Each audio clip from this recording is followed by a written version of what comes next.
So many moments. So good. It was so lovely watching you all watch those clips back. What happened to the stars of Footballers' Wives once the cameras stopped rolling? We're joined now by Layla Russ, who played Amber Gates, Susie Amy, who starred as Chardonnay, Gary Lucy, who was, of course, Chardonnay's footballer husband, Carl, and Alison Newman, who was the club's no-nonsense chair. The evil chair. I've got to keep them in order. I mean, Layla, I watched the first one back, just because obviously you'd watched it back in the day, but I can't get away. I can't believe what you used to get away with. I know. The storylines. It was crazy because we would get the scripts, wouldn't we? And look at them, read them, and phone up the producers, go, oh, we can't do this. We're never going to get away with this. And, of course, they didn't care. We'd just end up doing it. And it caused pandemonium. We'd be in the papers. And then, obviously, later you find out that we haven't even touched the sides of what the footballers are really up to. So it was quite tame, really. Yeah. What about that episode where it was literally the baby and the fake tan? Oh, remember that? Gosh, yeah, because she'd swapped the babies. Yeah. And obviously she's trying to get away with her baby being mine. And so she had to fake bake the baby so that it was my skin colour. And it was just hysterical. It's just madness. We had the best writers, though, didn't we? Yeah. They were just fantastic. Yeah. There was always an amazing atmosphere because I interviewed you all over the years and you have Kat as well. But Susie, I think it's those moments when we looked at that picture of you when you were doing your fashion of Chardonnay and the outfit that had been designed by the guy that designed Victoria Beckham's clothing, and of course she was the icon of all footballers' wives. It was just an amazing moment in time, wasn't it? We were so lucky to have such a great costume designer. Her name's Sarah Arthur, and she had such a great vision because for the first season she didn't have a huge budget. As the show progressed, people became more generous, but this was a brand new show, and she was so good at making these connections and really sourcing these, that key piece for Victoria, how can we get the same one, and striking deals so that we did look like we were rich. I mean, that photo is funny, I've just said that one. I'm not sure. But obviously this was the early 2000s, so it was a very different time. And actually watching it back, you obviously look in the mirror every day and you grow with yourself. But when you do, I don't ever watch the show back, which is sad. And at some stage, I probably should. I don't know if any of you have. But you look back and you think, goodness, that's such a long time ago. Everything looked so different, including... It really did. Yes. But it was so glamorous and so exciting, and as Kat was saying, so extraordinary. You setting your boobs on fire, or Chardonnay setting her boobs on fire at the birthday party. I mean, she didn't do it herself. No. But they were set on fire. They were. I mean, that was amongst, I'm sure, some of your favourite storylines. That one actually wasn't one of my favourite storylines, and that took days to film. I remember the build up to the boobs getting set on fire, and then the scarring that had to be drawn on, but only for one season. Season 2, they decided the scarring was gone. Magic had healed, as if by magic. So some of the storylines were definitely more fun than others, and I preferred the more light-hearted storylines, and the ones that involved all of us. Things like the christening. I really enjoyed all of us getting together, and I genuinely have such fond memories of our time. I'm sure. It really was something. A lot of laughter. Yeah. A lot of laughter.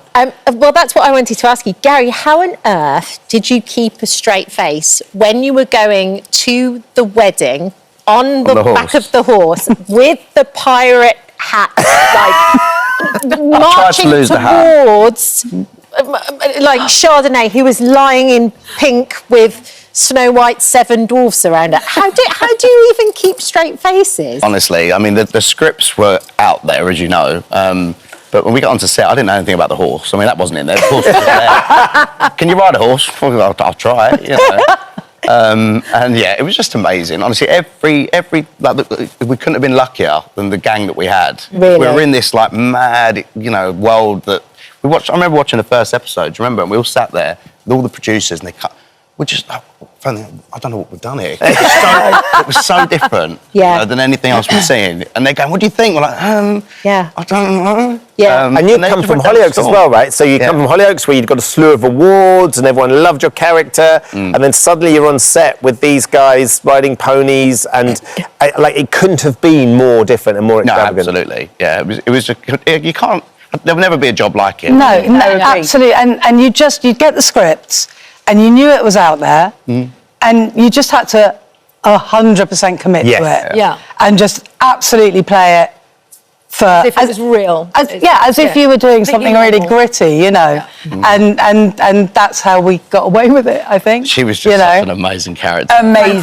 Just amazing. We all loved Hazel Bailey. Her and Zoe were just like... Yeah. Yeah. The ultimate, So Well, yeah, I mean, iconic, striking. there would have been no Footballers' Wives without Zoe Lucker. Yeah, Without... yeah. Indeed. Who's a And dream to work She had it with. all together backstage as well, didn't she? Yeah. You know, we used to have a I look. think there's interesting, isn't it? Because you look at the success of Ted Lasso, which is all about a football club, and there's a chairperson at the top of which is Hannah Waddingham plays it. Is there a little bit of Hazel in Hannah's character? Do you think of Ted now, Lasso? interestingly, Hannah Waddingham played Hazel's girlfriend for Hazel's exit story from the In Footballers' show. Wives? Yeah. Did you really? Now Yeah. that is a great little bit of showbiz Yeah. inside. I forgot that. That's Yeah. amazing. So, there And, we you, go. and I think what you've said as well, I think, Alison, is that you think that Footballers' Wives has paved the way for more women to be on Yeah. screen in drama. No, And absolutely. I mean, I got the job from doing Bad Girls, again another huge female-led drama, and that was really new.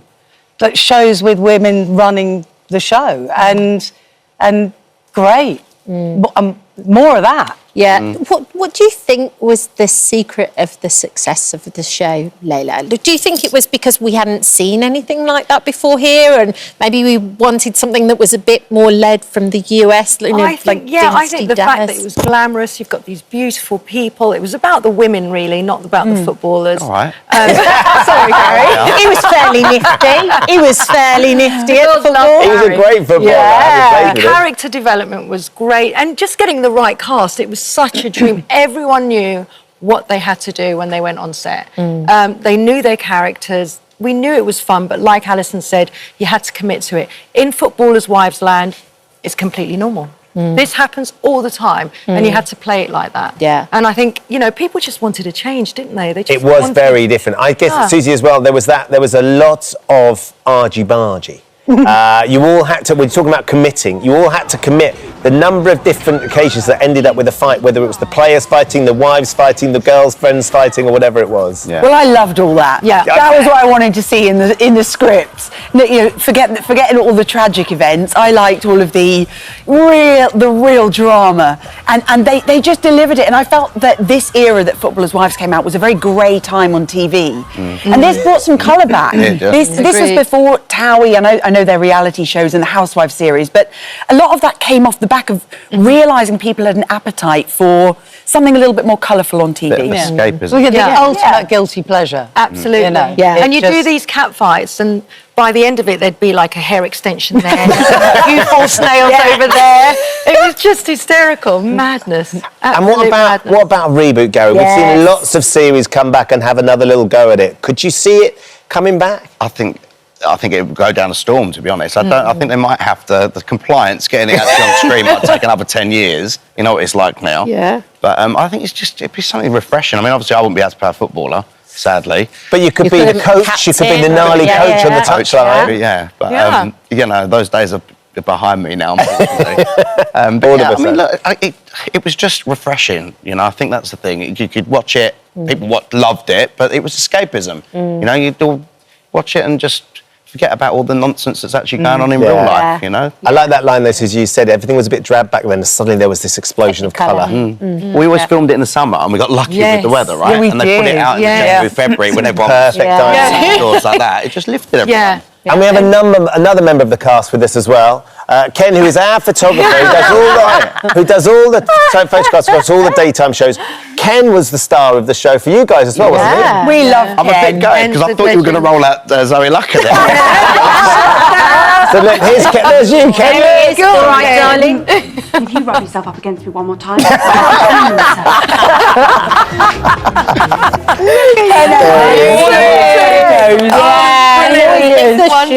He's not changed either. No, not at all. No, he looks great. Yeah. Well, thank you for joining us this morning. Thank you It's so been much lovely to reminisce. for having us. Yeah, you can watch all episodes of Footballers' Wives on ITVX. Thank you for visiting our This Morning YouTube channel. We upload new content every day, so go ahead and hit that subscribe button so you don't miss out, and we'll see you in the morning. Come on. So good. And as they prepare to head to Switzerland tomorrow, Charlotte Steele, Lauren Byrne and Holly Ann Holt join us now. You must Good morning. be so excited. Oh my gosh. We're nervous. We are feeling nervous now. Yeah. I think more than anything nervous for it to be finished, aren't we? Yeah, it's suddenly kicked in because we fly tomorrow to Oh, is Basel. it tomorrow? Yes. Oh. So it just means once we're there, it will be over. It'd be so sad. We're I already know. we were so worried about it being over and how devastated we're going to be when it's all done. But we need Got to to do your enjoy best to it. stay as present as you can. present, yeah, exactly. Charlotte, have you packed? Is the packing done? How do you pack for Eurovision? So that's a really good question. Thank you. I've definitely started. Have you? Yeah, I've started. Oh my god, that's only been I thought we weren't doing that. I've really not packed anything I actually need. I've just like got the bag down, started putting on the floor, adapters and things, like the really important bits. Yeah, and then you'll forget what you've packed and then pack a load more. Yeah. Who's packing all the outfit? Is someone dealing with that when you get there? Have you got to squeeze the bodices in to the bags? It does take us quite a long time to coordinate individually, and then we have to work it out, don't we? It's quite the mathematic equation. Yeah. It's not easy. You need a spreadsheet. I can only imagine. So how did you all get together and where did the name Remember Monday come from? Well, we met when we were 16 at Sixth Form College, and we always had free periods on a Monday. Right. And so we'd always get together and sing, the three of us, and it just kind of became a little bit of an in-joke that, you know, we'd see each other every single Monday and it'd be like, oh, when am I seeing you next? Remind me, is it Remember Monday? Don't forget. So that's kind of where the name came from. But then about, how long ago now? 18 months, 18 months ago, we quit our full-time jobs to do the band full-time. Yeah. And here we are. It's going okay so far. I think it's been incredible. I love the name as well. So I think it's really cool because it means something to each of you as well. The idea that it goes back to Remember Monday, Daily Monday or whatever. And let's talk about getting the Eurovision gig. Because there was quite a lot of speculation and someone sort of released the fact that you were doing it a little bit before time as well. Was that you? Thing is, there was a low-key leak. Was it me? We don't know. Oh, it's not been proved. It's not been proved, but there are What happened? many sources that have heard me talking about it on the train. Just no filter. Like I we'll just be assume walking no one down is listening to me. like a main road in London, and Holly will say, "Oh, when we do Eurovision," and Lauren and I are like, I mean, no one's listening to us. No one knows who we are. But someone was listening. Well, We don't know. We don't know. Unproven. Yeah. But we think. But I'll take it. We blame Holly. Sorry. So if you want any of the juicy gossip, Holly. She's the one who'll let it fly. Yeah. But you've got some high power fans as well, haven't you? You've got like Brian May has recorded things for you and Shania Twain. Yeah. We know, that's so weird actually. We don't really understand how these people have found out about us and supposedly like us enough to share that. Yeah, to share their likeness of us. It's wild. Weird. It's TikTok. Honestly, Yeah. TikTok Yeah. has like changed our lives a little bit just because it's a platform that opens us up to the world. So we've been able to communicate with. I mean, it was TikTok, wasn't it, for Sam Ryder in lockdown? Yeah. It launched Sam to then go on and achieve what he achieved at Eurovision. It's amazing. You had some very lovely messages, Shania Twain, Brian. Yeah. Am I right in saying that Taylor Swift is a fan as well? Listen, she liked a video of ours, but that truly is enough. I can die happy. Yeah. She's seen it. Yeah, plenty. In that ilk, we've got a message from one of your super fans who's pretty similar to Taylor Swift in many ways. This is what they had to say about your performance. Girls, it's me. I just want to say how proud I am that you're representing us in the Eurovision Song Contest this year. I cannot wait to see you in Basel later this week. I know you've been told to stay away from me because I've got form of taking contestants out to Euro Club and maybe having a couple of beverages. But I promise you, the night of the final on that Saturday, us four are painting the town pink. I can't wait to see you. Do your best, and I love you lots. And haven't some people agreed to have tattoos as well if you do really well? And now it's you. Now you're involved. You've brought it up. If you're intrigued, you're involved. That's the rule. So what's the deal? Is if we get top 5. Top 5. Yeah. You get Graham a tattoo. Norton? Yeah. Rylan? Yeah. Now us, because Scott. we've asked. Scott. You guys. Scott. So if you ask, I should have warned Do you. you have a tattoo? No, not yet. I don't have one. Do you have tattoos already? Yeah. Oh yeah, they've got matching ones. You've got your little 6 matching horseshoes. which is, I know, excessive, but yeah. Well, look, we can't let you go without having a little blast, if we may. No. Can we have a little glimpse of what the hell just happened? Sure. Sure. Like, where are we starting? What? Is that good? What the hell just... Yeah, okay. 1, 2, 3. What the hell just happened?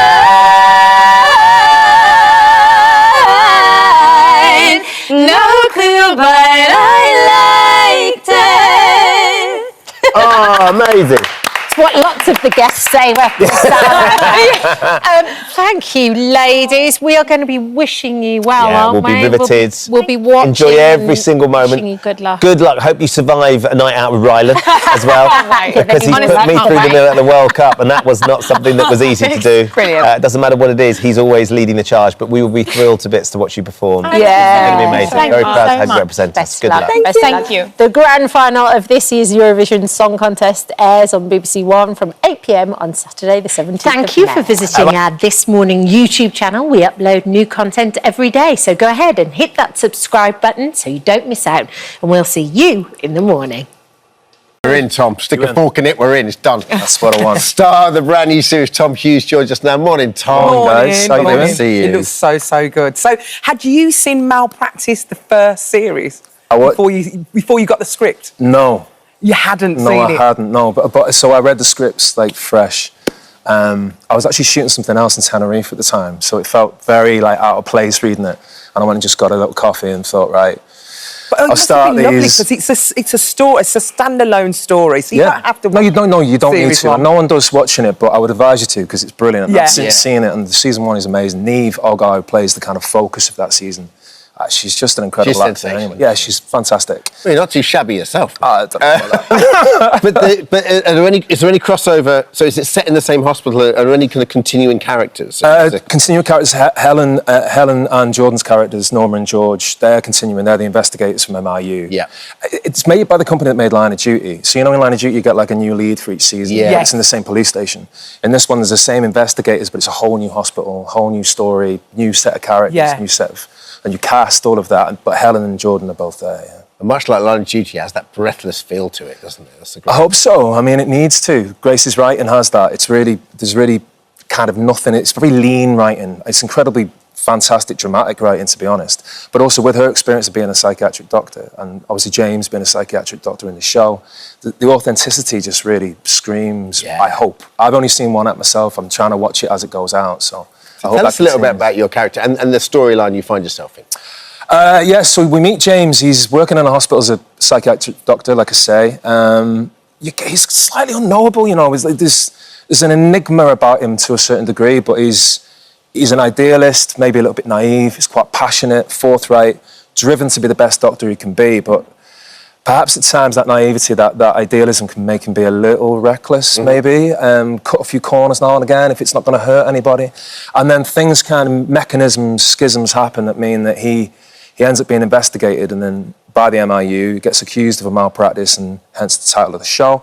And then you kind of see his life responding to that and slightly falling apart. And there's a lot of questions about his intentions, if you like. Yeah. Oh, how exciting. Is he a little bit arrogant at all? No. No. See, this is the thing with actors. I know you trained at What- RADA. You fall in love with the characters. No, don't you? no, You've it's gotta- not. No, it's not that. I think it's questionable. I agree. It's not a case of just backing his case blind. Yeah, but I think he's forthright. You know, he's confident. But I think that's driven by his idealism. I think arrogance perhaps comes from a place of conceit. Yeah. And I don't think he has that. But there's some, you know, he can definitely ruffle feathers for sure. You know. Amazing. Tell us about your first day of filming, because it was a bit like a baptism of fire, wasn't it? I can't remember my first day of filming. All the cast was together, and you was quite impressed with everybody. On my first day? I think my first day was a really quiet day. Was I think it? was just me. You know, there's a moment of him walking into a door. Honestly, I just got my keys out the pocket and went into the house. What a day! This is going to be hard. What a day!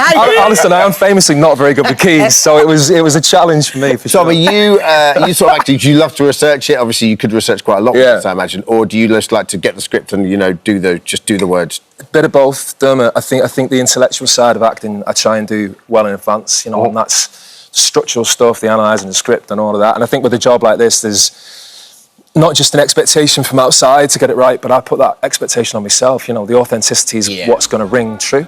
But then when like you said, especially with the writer Grace, was a you know. And I lent on Grace. I mean, listen, she was my everything in terms of a template, really. What did she do in the NHS? She was a psychiatric doctor. Yeah, exactly the same job as James. So you could ask her any question. Any question. What would I be doing here? Yeah, exactly. And this is not biographical, but I'm sure, and Grace wouldn't mind me saying, there's certain elements that are pulling on experiences and then kind of seen through the prism of his life. So to have her there, not just as the dramatist she is, but also to have her there for that research quality, like you say, that was incredible. Yeah. I really learned on it. Can you tell us a little bit about the upcoming Netflix thing with Steve Coogan? I can't tell you anything about it, but I can tell you what it's called and who's Legends. in it. It's called, you know that already. Yeah. It's called Legends. Steve Coogan's in it, like you say. Tom Burke is in it, who's an amazing actor. Have you filmed it? We're filming it. We're really in the early stages of it at the moment, hence why I can't tell you anything. But you're enjoying yourself. You're having a good time. I'm having a good time. Yeah. It's and fun. I don't know if you can still see it, but Tom was in this show called The English, which is this guy called Hugo Blick made, and it was on the iPlayer. It was on the iPlayer. And it's honestly it's set in the American West, and his character's brilliant. But you were sensational in it. You enjoyed it, yeah. You were saying before, such a brilliant. Without a shadow of a doubt, like one of the best things I've ever done. Like from a personal experience of making it, the end product, I was so blown away. I'm not in episode 1 of it, so I felt like I could watch that like an audience member, and it was an incredible piece to be involved in. Hugo's just incredible. Yeah. Oh, well, congratulations on everything. We're really looking forward to this. Tom, nice thank you for joining us. Yeah, thanks. Malpractice. Check me out with that key, it's unreal. What a first step. What a day. Nailing it. Oh, no. Well, listen, How many takes did that Malpractice take? returns this Sunday at 9 p.m. on ITV1 and ITVS. Thank you so much for visiting our This Morning YouTube channel. We upload new content every single day, so go ahead and hit that subscribe button, and we'll see you in the morning. Just the way you held that stage there. She's now celebrating an incredible 6 decades in show business, and Elaine joins us now to chat about her remarkable career. I mean, when you see that package put together and all those different kind of incarnations of yourself, what do you think? I know. Well, I think to myself, I mean, it was a bit like the Palladium the other night. Yeah. You know, this concert that the BBC have thought up to put on for me was just amazing, and because all of those songs were sung by a wonderful West End cast of performers, and to see the Palladium Theatre packed to the rafters with people that were there just who wanted to lose themselves in their love of musical theatre was just wonderful. It was amazing night. I imagine, Elaine, that there's a thing that happened because we went to the audience with Sir Tim Rice. He did one at the Palladium. Yes, well, 4 days later. Yes, 4 days later. We're all reflecting. And it's a similar 60 years, of course. And there is a thing that happens. You just have to look around the audience, the joy and the smiles on everyone's faces. Not least everyone singing along with all the words or mouthing the words. Nick Ferrari and his fiancée were sitting in front, and they were singing along, and I could see some of my colleagues, my mum was with me. Yes. There's just this shared collective sense of connection that That's right. Well, because it does take us back, and we are all reflecting on those years, and particularly for me that night, and Tim's show as well. It's all about musical theatre, and well, mainly anyway, certainly on my standpoint. And I was sitting there both the night for me and his night, thinking, gosh, wasn't I lucky to be part of British musical theatre and being cast in those fantastic shows, Billy from Don Black with Michael Crawford at Drury Lane, and having those wonderful songs, one hit after the other, you know, Billy, Grease, Chess, Argentina and Evita, Memory and Cats. I mean, there was one hit after another, which is something that I don't think you kind of get quite so much today. Elaine, you say lucky, but there's an element of luck. But you had to work really, really hard to get that first role in Evita that sort of was that moment when you met Andrew and Tim wrote the words, of course. I didn't realise how many auditions they made you do. Oh, I don't know, about 8 or something like that. Just the 8 auditions? It seemed that you know, one was going back week after week after week, and I always wore the same clothes, did my hair up in a 40s sort of hairstyle, and in the hope that might sort of jog their memory and help them remember me.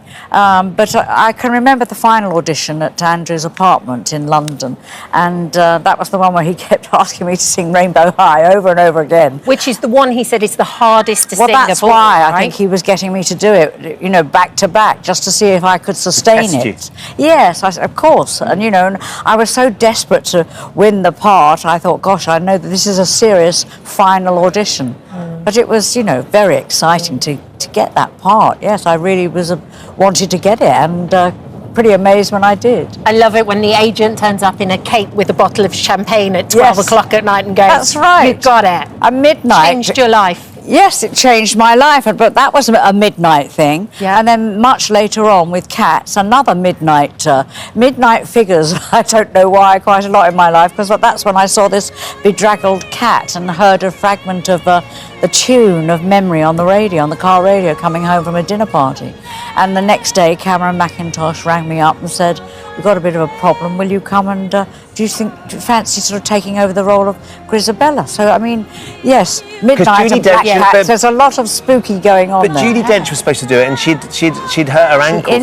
She had more than hurt herself. She snapped her Achilles tendon and was carted off to hospital, poor woman. Wow. So her demise was my good fortune. Wow. And there's been loads of stories along the way. There was one that we've heard, which is when you were on stage in the musical Hair, which at the time was very cutting edge. It was kind of quite controversial in a way. They had to change the law, I think, even. They did, yes. Because of the nudity at the end. That's right, absolutely right. And you were a bit worried about it. Well, I wasn't worried about them changing the law, but I was worried about having to get my kit off, frankly.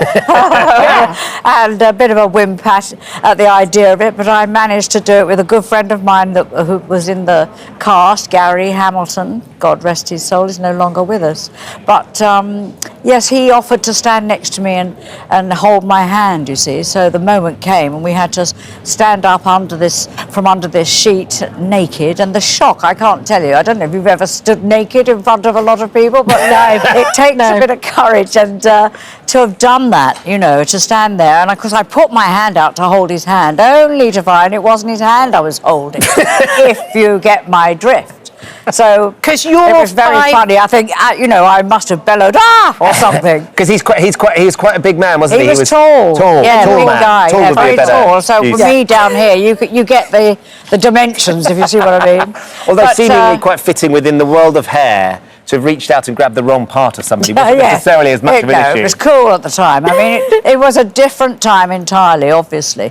And I also can remember from that show, I understudied Annabelle Levington to sing the part of Sheila, and I was to sing Easy to Be Hard. Mm-hmm. And I think I maybe went on once or twice when she was off, but the worst one was the part of Jeannie, and there were 3 understudies to each character.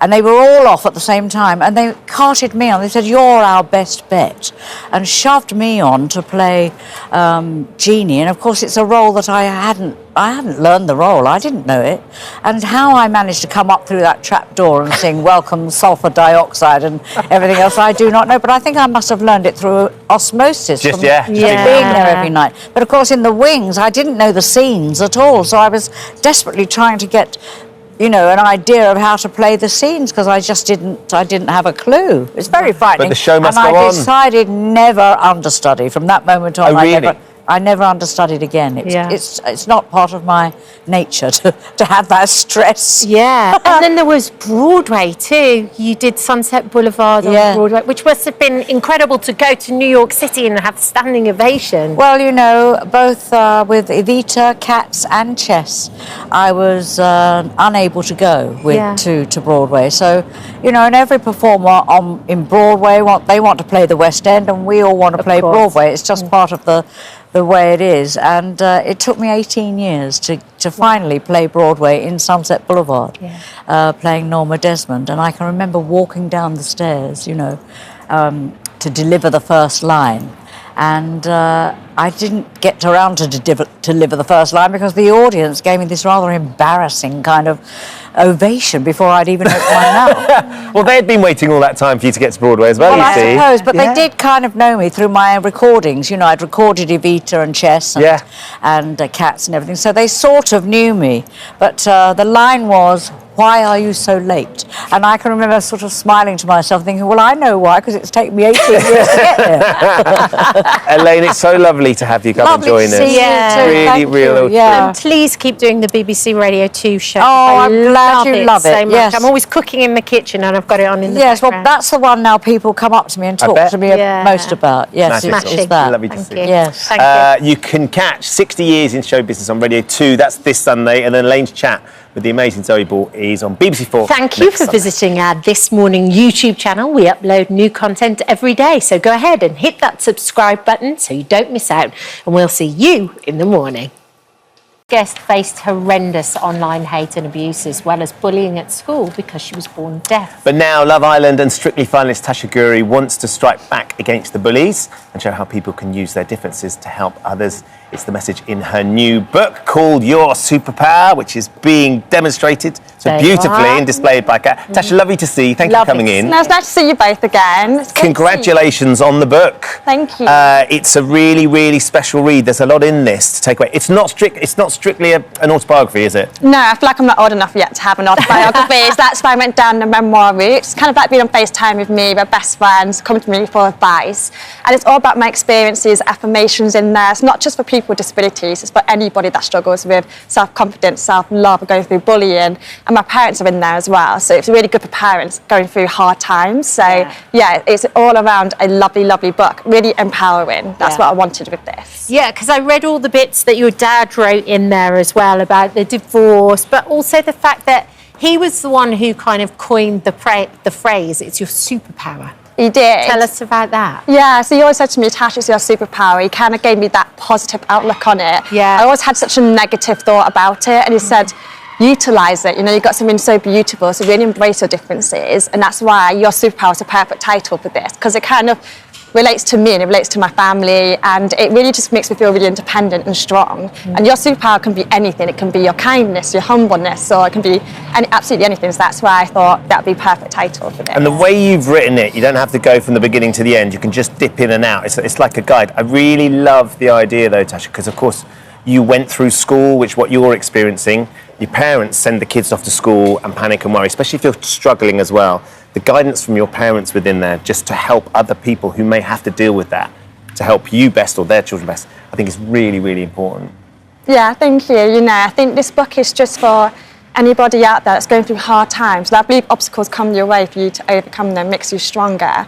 And I always say every opportunity that comes makes you grow. And I always say a storm passes as well, you know. Sometimes it feels like life really is about to end, but a storm always passes and the sun shines again, you know, like today. That's what it's truly about. And, you know, I really delved deep a lot into my personal experiences that I've not really gone so deep into. How hard was that? That was tough, you know, you're showing a vulnerable part of yourself. This is the first time that I've actually gone, this is it. You know, this is all laid out now of my experiences and how much it affected my mental health growing up, but how I also stayed positive throughout it all as much as I could. And, you know, there's things in there as well that really do hit deeply, but I think it's so important to be vulnerable and raw. And I feel like doing this has made me even stronger. You know, I'm sharing something to help other people out there, which is what I want to do. Yeah, because you had a hard time right from starting at school, didn't you? Yeah, school wasn't easy, you know. I felt very isolated. No one else used British Sign Language, so I had to force my speech to get better. So you used sign language up to the age of, was it 5? Yeah, 5, 6 years old. And even in primary school, I was still using it. And I talk a lot with my hands now, still. And then high school was hard because no one could understand why sometimes I felt frustrated or why I was upset or sensitive. And also being born into a hearing family, that also had to adapt around me. They had to learn, okay, as parents, how do we change our lifestyles now? I have an older brother as well, so they also had to focus on him. So there's a lot for my parents to really had to adapt. But, you know, that makes them superheroes, I think. It was Rose Ayling-Ellis who was the first person that you saw sort of represented a part of you on television as well, wasn't it? It was. I always say Rose is the first person. I was 22 years old. That goes to show how long it kind of took for that representation on TV. And I remember watching Rose and I went, there's somebody like me on TV, you know. She had hearing aids, dancing, beautiful ball gown, Strictly, and I looked at her and I went, wow. And she gave me that confidence to do Love Island, you know, the year later. So because of Rose, she really broke down barriers, basically, and she brought the deaf community to representation. And there's an amazing thing, though, isn't it? Because Strictly is one thing, it's a big showbiz machine, everything's controlled. Love Island is something literally, figuratively and metaphorically stripped more bare on Love Island. You're there not wearing very much, being your full selves, and it can be a very critical audience watching it as well. It is, Love Island, I look back, even watching this, I'm like, I look so young. You did. Love Island was hard, I always say it was a 50-50 experience, because when you're in there, you're so not in the outside world, you have no idea what's being said about you, how you're being perceived. I was 22 going into that, so I was really, really young. And I kind of just thought, just have fun, it's summer, finding love. And I had such a positive experience coming out as well. I had a great relationship with Andrew for 2.5 years, which I absolutely will be grateful for. And, I went on there for representation, which is what I wanted to do, show that we can find love, even though you have a disability. And I hope I did that, But, I grew so much in a space of 11 weeks in there.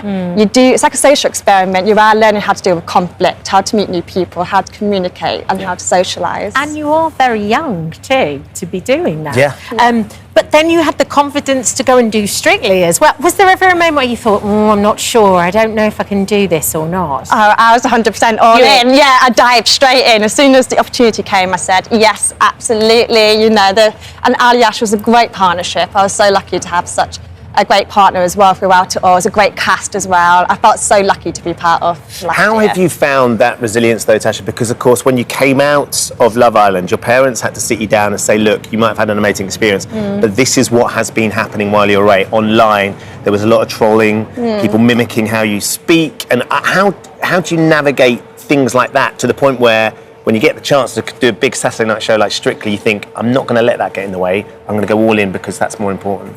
I think when I came out of Love Island, it could have gone two ways for me. I could have gone down the whole of really, really hit me, and I could have gone really hiding bad. away. Yeah, hiding away. Or I just face it straight on. I said, you know what, I'm going to face the trolls and face them because it says more about them than me. That's kind of how I thought of it. And they only know me from what they see on TV. The only people that really matters, people that really know me and love me. So then going to do Strictly, I said, I'm going to use this as an opportunity just to fully embrace myself and ignore the outside noise because they're not doing experience, you are. So I really wanted to give it 110% and just have the most positive, fun time. And like bedazzling my cockering plan. That was my favourite. To me, was a moment of genius. It was literally like, this is who I am. And not only is this who I am, I'm going to elevate it a whole other level and I'm going to sparkle it. Yeah, that's what I wanted to do, to show people that you can embrace the beauty of it. And I had people sending me decorating theirs as well. So they were doing theirs after that as well. Yeah, and that's the power of representation on TV. It's beautiful, to be able to connect to people like that. That makes me so happy. And if I can make one person just be confident for 5 minutes and I feel like I've done my job. Tasha, after being bullied time after time like that and then doing that, it's just brilliant. It's inspiring. Thank you. Yeah, it really is. Thank you very much. Thanks for popping back. Lovely to see you. Tasha's new book, Your Superpower, is out now. Thank you for visiting our This Morning YouTube channel. We upload new content every day, so go ahead and hit that subscribe button so you don't miss out. And we'll see you in the morning. I've seen the first 4 and I still get hooked. Do you? And it's right from the word go. Amanda is with us. Like literally from the minute it starts, when they're all sitting down at that table and you've got cheaters on one side, non-cheaters on the other, and then the guy comes out with oh my goodness. It is extraordinary. So 8 couples are put together and they're all in their 30s and 40s. They've all been around the block. There's no children involved in this, I should say. They've got no children between them. And they all think that they've lost the love of their life, and it's about whether they can find their way back and change the patterns of behaviour and forgive each other and have closure. Obviously, that's what Paul C. Brunson's in there. He's a god. And I'm there as like a sort of a friend and an auntie. I pop in and out in a sequined frock and just offer support and try not to be too judgmental. Because now, Amanda, yeah, you try not to be too judgmental. Yes. I mean, I am a judge. Well. You are a judge by profession on another show. Yes. I'd imagine that you had a fair bit that you wanted to say. Well, I did, yes, have a fair bit of what... Yes, you're absolutely right, Ben. So I think for the first sort of 4 or 5 episodes, I am unusually on the fence. Okay. I'm unusually on the fence because I do believe that all these people are good people, essentially, who have made bad choices and mistakes, which we're all capable of doing. Yeah. By around episode 5 or 6, the producers went, do you know what? We've booked you for a reason. Just go Feed 'em all to the in. wolves. Yeah. Both feet. go in. And I'm still not judgmental, but I feel then I can still sort of add my 2 pennies worth and offer advice or whatever. But it's different to all the other kind of shows of the same sort of ilk because I think of the digging that we do and the truth and the closure that Paul gets out of everybody and the exercises and he puts everyone through their paces. So it's very intense, it's very juicy, and I defy you to watch one episode without having to finish. You won't be able to not There are finish. jaw-dropping moments. There's that sense as well, certainly the episode, I've seen the first episode, that the cheated, the ones that were cheated on, don't necessarily know the extent of what's happened. Sometimes they just had suspicions it was going on. Yes. And there's moments where that's all being revealed in front of everyone. Yes, so there's a couple of people who forgot they cheated. There's people, and then there's evidence shown, exactly. There's evidence that sort of brings that to light. And yeah, it's that the betrayed and the betrayers are all mixed up in a villa. So it's a unique perspective. So somebody that's cheated is going to live with somebody that hasn't cheated and sort of say, but you said that you were in love with this person. What made you make that choice? So they see everything from everybody's points of view and become friends with people that they probably wouldn't ordinarily become friends with. Was there any extracurricular blossoming of romance as well? I was I about can't to share say, because the sparks, there are sparks fly. You see them. You see them right early at on, the right from the start. beginning. You see these sparks starting that aren't necessarily between the couples that are trying to get back together. That was not the aim of the show. And I'm going to say, and probably the producers won't like me to say this, but you know how some of these reality shows are a bit produced or guided into certain directions? We just sort of dropped everything and watched it because we couldn't believe some of the stuff that happened and the way that it goes. And I was a bit like Davina McCall in the old days of Big Brother. I would sit there after we'd finished for the day. 74 cameras were in there. 74? And just watch it practically in my pyjamas and then come back the next day to find out what happened overnight. And they just said, you couldn't write it and it wasn't written. It's amazing. Was there some reconnection though? Have you, the point of it was to work out if that was the answer? Yes. Did Paul work his magic and the whole experience? Paul worked his magic, as you would expect. Yes, of course. And there are some amazing stories. But the positive thing about all of it is that everybody leaves a different human being. I'm going to say that. Yeah. They all have learnt tools and different ways to go into possibly a new relationship without maybe repeating the same patterns. And that's down to him being a guru and being fabulous. Did you learn? Oh my God, yes, I learnt so much from him. Is Chris getting the benefit of So this? my lovely husband, who is also called Chris Hughes, but is not the Chris Hughes that was in Big Brother. So some of those headlines were slightly worrying. He came out to... Is he fond of a litter tray? He came out with the girls to watch it and bonded a lot with Paul, because Paul, Steve Brunson just bought a football team. Yes. He just bought Sutton FC. That's her. Anyway, so they were talking a lot about football, but Paul would give all this advice about listening to your partner and compromising. Both words that don't really come up in my relation, not my side anyway. So for the whole 10 days that Chris was there, I was really nice to him. It all went out the window. Did it make him suspicious though? What's she been up to? What's happened here? She's hiding something. I've got to talk about BGT as Oh, well. yes. Because my boys are literally 9 and 7. They are addicted to it. They love your act, Ollie. Right from the word go. Yeah. They were He came his in here biggest with us. fan. What He came in, what a talented boy. Did his granddad come with him? Yes. Oh, of course. yes, you He's see. so charming So as well. charming, so gorgeous, so down to earth. And also such a young person to be coping with everything that's happening to him, because I think his life did change overnight and he had a massive reaction. He's on the show this Saturday, I believe.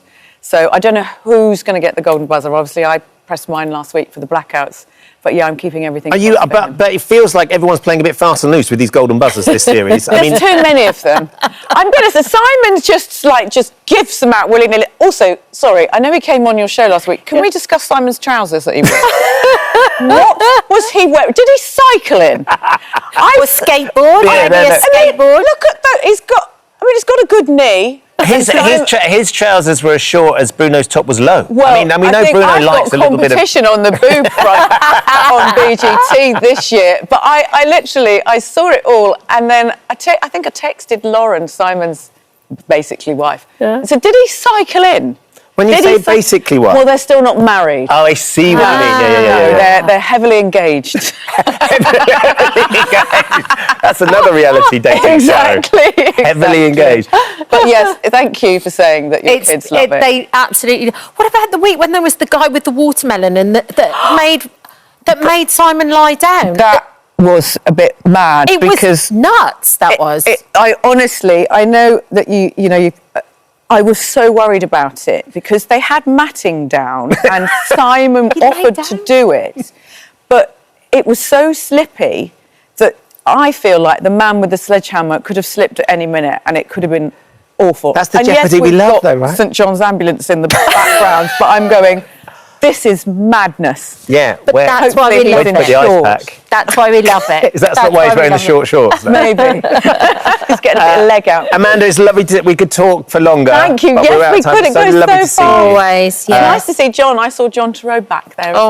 It's lovely. Causing trouble. He's been up to all sorts. Cheat Unfinished Business is out on Netflix today. And of course, BGT carries on this weekend. It carries on this weekend for the next 5 weekends. Thank you for visiting our This Morning YouTube channel. We upload new content every day. So go ahead and hit that subscribe button so you don't miss out. And we'll see you in the morning. Oh, it is a beautiful film. Yes. Absolutely beautiful. The real-life Ray Wynn joins us now alongside her on-screen counterpart, Gillian Anderson. Good morning. Morning, both of you. Good morning. So, Ray, the last time we saw you, I think you were on the Thames path with Moth, and you were walking there, right? Yes, we were. We were walking into London along the Thames path, and then we were going to complete the London Marathon at the end of it. Yeah. But later that day, after we met you, Moth was taken quite ill, and the next morning he was rushed into hospital by the paramedics.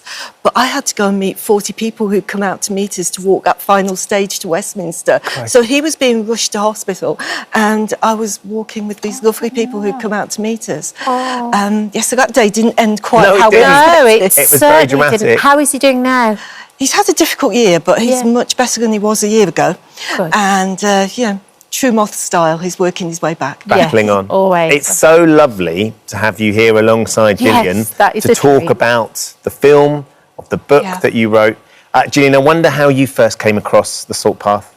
It had been recommended to me, and I listened to the audiobook. I do a lot of driving with my kids, as a lot of parents do, and so I was listening to Ray coming through the speakers in my car for a good period of time, and I was just completely blown away by it. It really shifted my perspective about the homeless, about people who end up homeless, and immediately started to try and find out who had the option, and it was taken. Sadly, it was already taken. But was that, Gillian, was that because you were thinking you would love to play Ray? Yeah. So you always had it in your mind, listening to it, you said, this is a character, this is a woman that I would love to play. It was, I felt that the story needed to be told in a way, and I mean, diverging, but particularly now, I think it was a bestseller back then. It's beautifully written, incredibly poetic, and an extraordinary story in many ways about resilience and endurance, and a love story, a testament to their relationship. But also, it's such it's an even more unsettling time for people right now than it was even back then, and working towards making a plan and having some kind of certainty, and then all of a sudden everything dropping out, and being forced, in a sense, to make a choice. And the remarkable choice that Ray ended up making for them was actually to do the thing that you would imagine you wouldn't do. It was the last thing that you would do, is to decide to pitch a tent over a few hundred miles. But that's what they did, and it ended up, being such an extraordinary. Yeah, it's so interesting when you watch the film, because obviously it's about, facing adversity. It's it's about celebrating nature in all its forms. It's so beautifully shot, and you suddenly go, wow, what an amazing world we live in. Yeah. And what an amazing United Kingdom we live in too, which is an extraordinary. Yes, the coastline. absolutely. But more than anything, Ray, I think it's a love story. I think it's a love story to you and Moth more than anything else. I love those words that you say when you know nobody else is listening, and they just really come from the heart. When you watched the film, did you like it? Did you love it? Did it break your heart? Yeah. Obviously, I went into it full of trepidation, not knowing how it was going to be. But as soon as you were under the stairs, as soon as Ray was under the stairs in the film, I knew they'd caught that essence of it. Yeah. And obviously cried my whole way through because there were scenes in it where it was so true to how it really happened that I felt as if I was back there. What did you think when you heard that Gillian was going to be playing you? Well, obviously I was quite shocked when I was told it was going to be Gillian, because my vision of her is as she is, something that's absolutely perfect, beautiful, glamorous. How is she going to capture me at my most raw moment? And then I went into the house, because I took a phone call in the garden, went into the house to relay it to Moth and told him that it was going to be Gillian Anderson playing me. I think he misheard me, because he said, Pamela Anderson, not sure if it's going to work. I know she's done some great stuff lately, and the whole no makeup campaign is Might have been a very different portrayal, though. Yeah, I think he was just thinking of Baywatch. There's a lot of beaches along this whole path. It's an extraordinary thing, this storyline, Gillian, and you get to embody lots of characters. You've done lots of real people now. Yes. But of course, doing a real person when the person is so vital in here is a very different thing. Did that add pressure to you? And Jason as well, of course, being Moth. I think, I've played real life people who have passed, and recently I did Emily Maitlis, who's more present. I think that was probably the most intimidating, because she's so well known and people, listen to and see her Everyone daily. have an opinion of yours. Daily. So actually, for me, it was less about what people, whether people would think that I would portray Ray accurately, but more whether Ray would think that I portrayed her accurately, which I'm not sure that was necessarily what I cared about in the other ones as much. Yes. It was more about public opinion and whether other people thought that but it was important to me that Ray felt like I'd captured an essence of her. And it sounds like you do feel like that. When you watch Gillian and Jason together as you and Moth, do you believe it? I do. I thought Gillian captured that sense of me being lost. Not lost on the path, but lost in life. And there was something really powerful in the way she portrayed that in the space between the dialogue and the action. But their relationship together was totally believable, because obviously there were ups and downs, and not just in the landscape. It was an endeavour, and you captured two people together on that path. So. But also the part, they started out after, a real injustice had taken place in my mind, and the first part of the journey, as much as anything, was letting go of that. How can you let go of a resentment or the fury, the injustice of having, and particularly at this time when they had the diagnosis, and the process of the journey of letting go of that, as well as the journey that they took, putting one foot in front of the other, but just how much the weight of that and the burden of that was also part of what they needed to, that it's a lot. It's beautiful. Yeah. Can I ask you an X-Files question? Oh, no. I was listening to the last podcast on the left, and the director, Ryan Coogler... He's like, oh, no, I got very excited about this, because he's talked about it, saying that they're very excited. They're going to do the reboot, and they have spoken to Gillian about coming back in some capacity. Have you spoken to them? Might you be involved? I spoke to him, and what I said was, if anyone were to do it, I think you're the perfect person, and best of luck. best of luck. But he was talking to Call you about... me, yes, but you know, at some point, if the phone rings and it's good, and it feels like the right time, perhaps. That's what I said.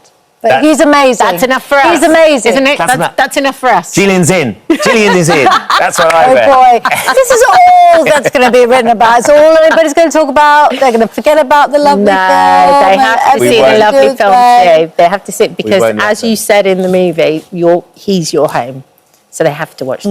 They have to watch it. It's very special. I hope people see it. The Salt Path will be released in cinemas on the 30th of May. Thank you both for Thank coming you. in, Gillian, and do send our love to Moth as well. Thank you for visiting our This Morning YouTube channel. We upload new content every day, so go ahead and hit that subscribe button so you don't miss out, and we'll see you in the morning. And Daniel joins us now. It's so powerful. The mixture of drama and real life and how the footage weaves together. It's such an important story, isn't it? A hugely important story. This is as sort of, hard-hitting and gut-wrenching piece of drama as you could possibly watch, but nevertheless a hugely, important one. It's obviously it's like 4 episodes that starts in the 7/7 bombings in London 20 years ago.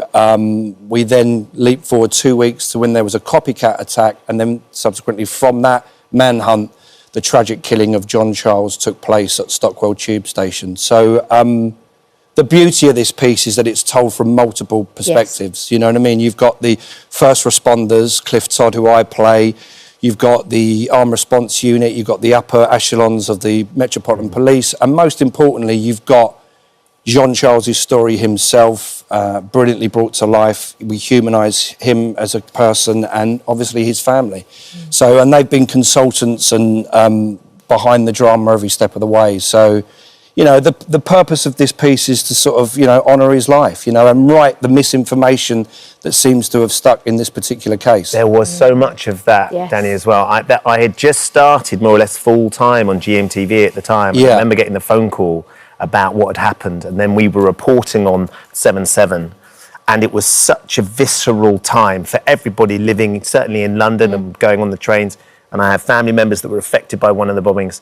So for you to play somebody who was one of those first responders, those moments when your character, you go down into the tube and he's having to sift through the devastation is just such an extraordinary moment. Yeah, so Cliff Todd, the character I play, was one of the principal forensic investigators. He was one of the, after the first responders had left, his job was to determine indeed what sort of explosive it was. Was it a package bomb?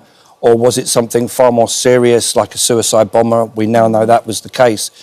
It wasn't lost to me that day that we filmed the interior of the tube. As an actor, sometimes you get given an opportunity and a role that comes along, and you feel that sense of responsibility, to sort of recreate that. I mean, the set design was second to none, but, I think not just me, all of the ensemble of actors felt this huge sense of responsibility to get it absolutely right. It's written by Jeff Pope, who is an absolute master at bringing these sort of dramas to life. He's got a kind of journalistic, forensic approach to his writing, and sort of no stone's been left unturned to give this is as accurate and as vital account of these events as you could possibly get. And you actually spoke to Cliff Todd himself, and I think one of the first questions you asked him was about PTSD, and did he have, because as he's walking down that tunnel, you feel how oppressive it is, and how he doesn't know what he's going to find when he goes into that train. Was that really important to get that right? Yeah, I mean, Cliff was on set with me every day. He acted as one of the consultants, and, he had a wealth of experience. He'd come across lots of bomb scenes in his time, but he said to me when we had our first Zoom together, nothing could really fully prepare him for what he had to encounter. You could imagine a blast of that magnitude in such a confined space, the devastation that it caused. Unfortunately, 52 people lost their lives, over 800 people were injured. And so somehow you have to kind of take on that information and act that whilst wearing a hazmat suit and a mask. But, the stage directions which Jeff put in the script was all, you kind of just lean into that and try and convey what sort of an absolute unimaginable nightmare that must have been for him. You know? It is an extraordinary drama, hugely important piece as well, just to understand what happened.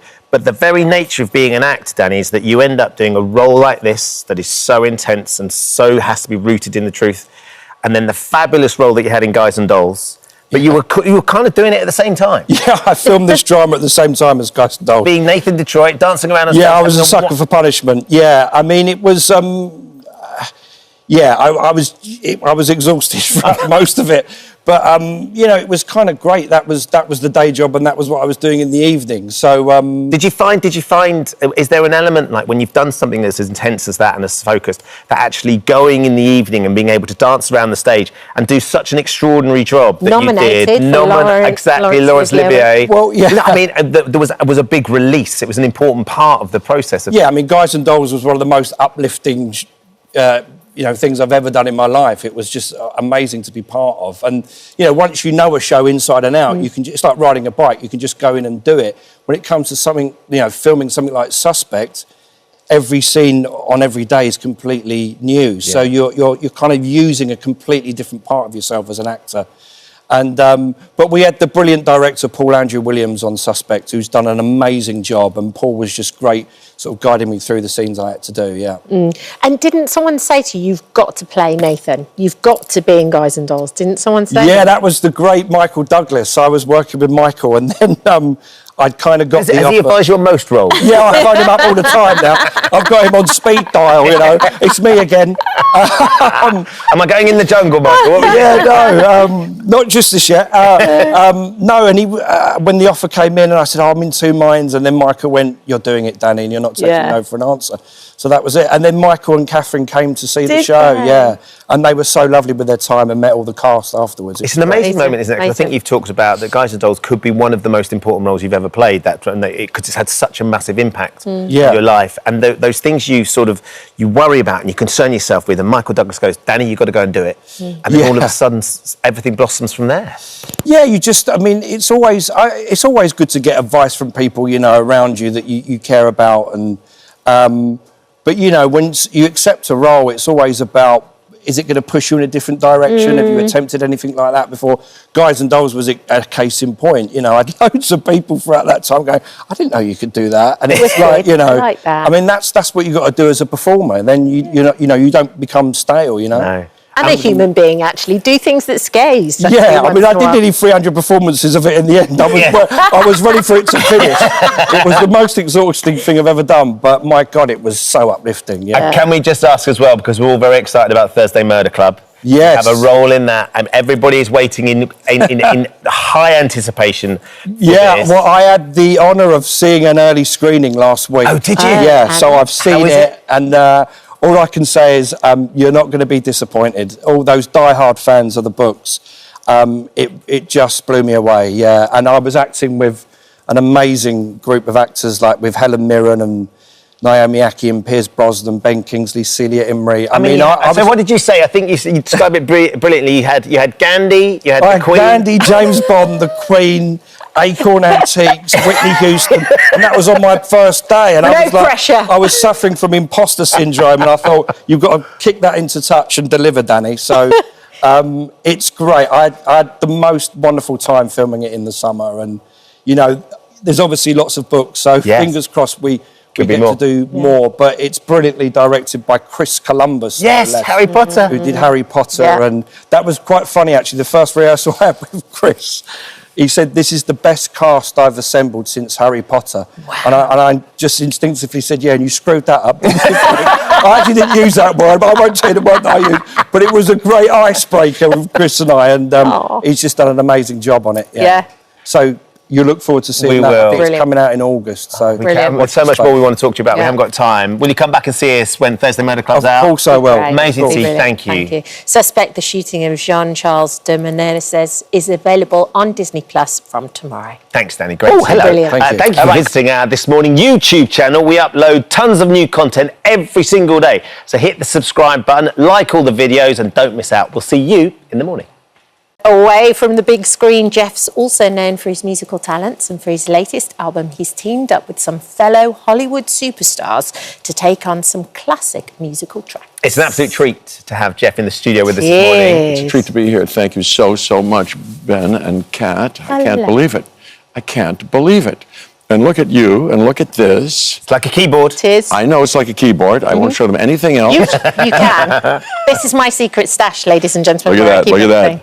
I'd like to go through that. Hey, what are you drinking? I see. Okay, I got the whole thing. But you put your phone on silent, I hope. Hey, tears and my passes there and everything. Can we talk about this album? Because this is my getting ready album now in the morning. Still blooming. Is that true? For sure. It only came out this last... but we had a preview. We get a preview copy, you see. I see. You like it. I'm very proud of it. I'm happy to hear that so few people have heard it. So when you say, Kat, that you like it, it's I like it. It's just brilliant. You've got Cynthia on there. Cynthia she does the Vera Lynn track. Yes, Vera, you know the Dame Vera Lynn track. Of course. I mean, this is an important track for everybody in the UK, for Britain. I know. We'll meet again. Britain, I know. I love that track, but I love how Stanley Kubrick used it at the end of Dr. Strangelove. Do you know that movie? And Cynthia Erivo, we got talking on the set of Wicked, and she said, yes, I'll do that. I love that song. So she knocks the heck out of it. Yeah. Yes, and then... So can I just ask a question? While you were on the set of Wicked, were you slowly sort of chatting with the band, and they were going, see if you can get Cynthia, see if you can get Ariana. Trying to do a little side hustle here, Jeff. I'm not that type. No.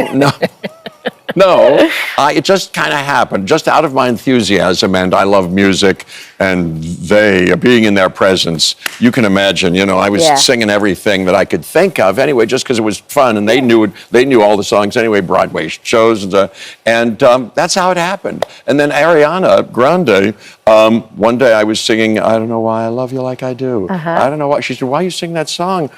I like it. She said, my grandfather sang that to me all the time. Wow. I said, wow, we've got a band. If you wanted to record with us, that would be great. We've sung with we've had other singers. She said, yes. So we did that, and then Cynthia happened, and then Scarlett Johansson. Yeah, the Bossa Nova. Bossa Nova. Yes, that I like so much. We did a couple of Wes Anderson movies together, and we were at the premiere of Asteroid City. We got to talking, and it just happened like that. How about that? That is just... It's got the Fabulous Baker Boys a little bit about it, like the Michelle Pfeiffer thing. That's so funny you mentioned that. I love that movie, Jeff Bridges. I worked with, I told you, Michelle Pfeiffer a couple of times. We did a play, we did a movie. I think she's great as Susie Diamond in that movie. Susie Diamond, that's it! And you remember her audition song? Yes. He starts playing the last one. She's late, and they go, Jeff Bridges, who's a great... what was the song again? Dave Grusin is the person who really does his playing. It's very beautiful. I find very moving. Well, she goes, let's do More Than You Know. Oh, yeah, More Than You Know. So he goes, okay, here's it. another one, not so good. And she goes, More Than You Know. And it's whispery, isn't it? Yeah, it's beautiful. Whispery, very musical. Yeah. And the two brothers, because they're real brothers, Bo and Jeff play the real brothers, the Baker boys.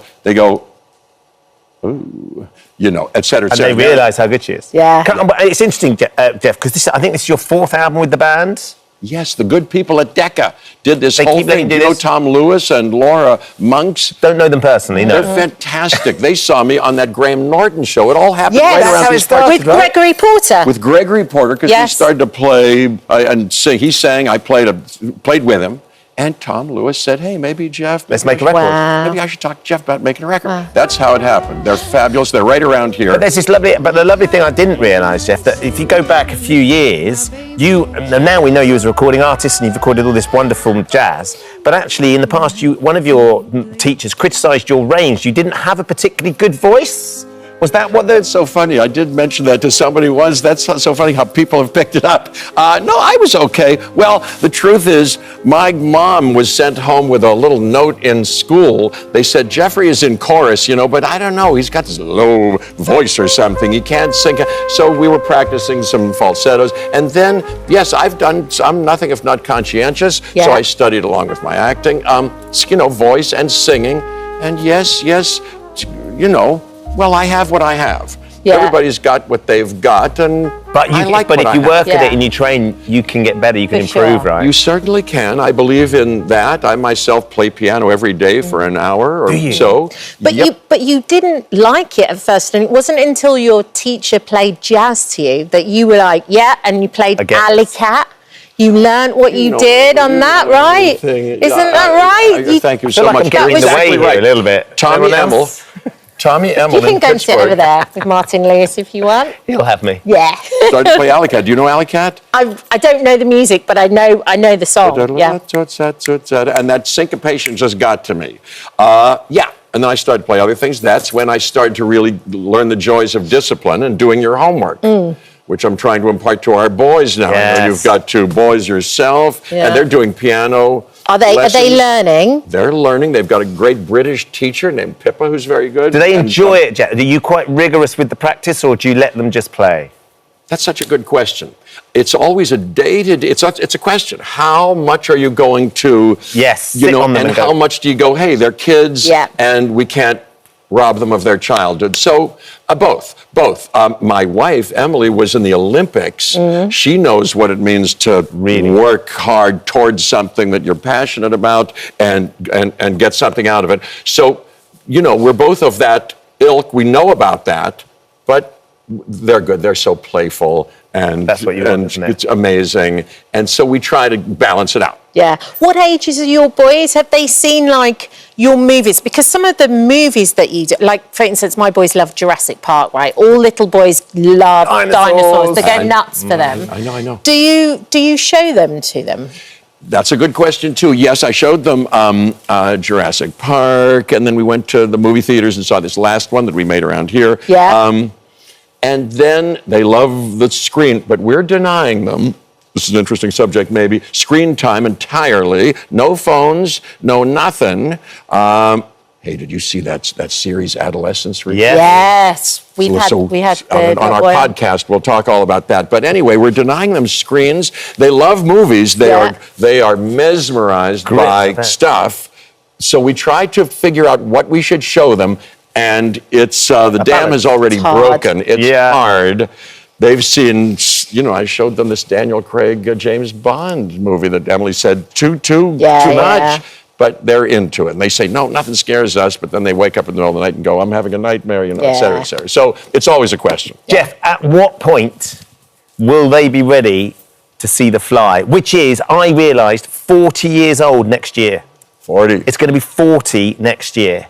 Where did that time go? Well, just an extraordinary film that I remember vividly when it came out. I think have we got a still of Jeff in it?